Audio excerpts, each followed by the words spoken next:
မမေ့ပါမိစုလေးပညာဆုံးရင်ရွာဝင်ခရီးလမ်းကိုအပြေးပြန်ခဲ့မယ်စီကျူလေးတွင်မိစုလေး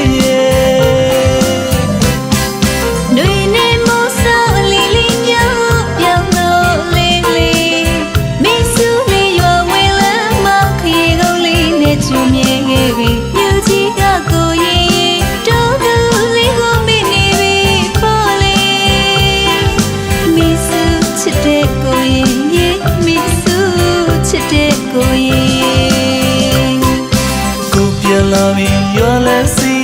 ခရီးကုန်လေးနဲ့ကျုံနေမယ်ဆိုပြောရမိစုရင်ရွာလန်းကလေးတော့ကျုံနေပြီလေနေအကြောင်းလေးတွေသိမလေးကိုရင်ခွင်မိစုရင်ပြန်မဆုံးတော့နဲ့တမလို့ရောနှုတ်မဆက်ပါပဲမိစုထွက်ခွာ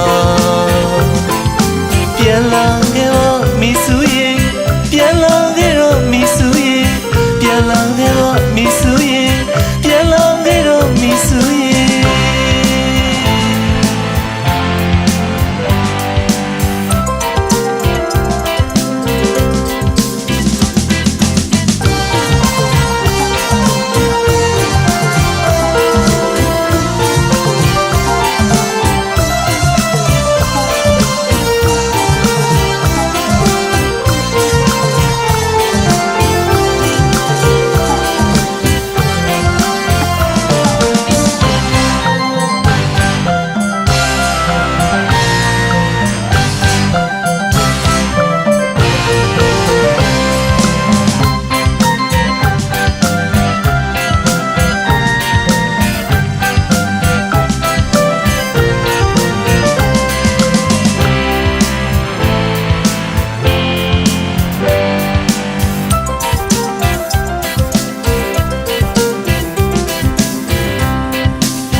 အလံဝေးလို့ဆွေမြတ်ရည်လေးနေ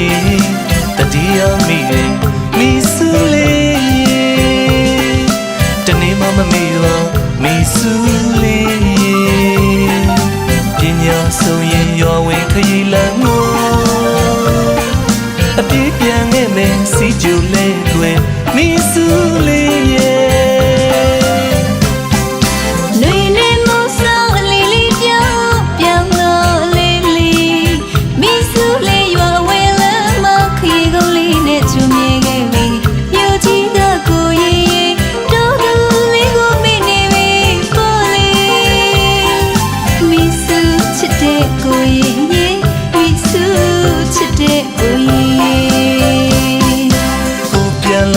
ရွာလန်းစီ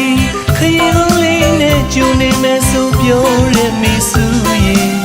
ရွာလန်းကလေးတော့ကျုံနေပြီလေ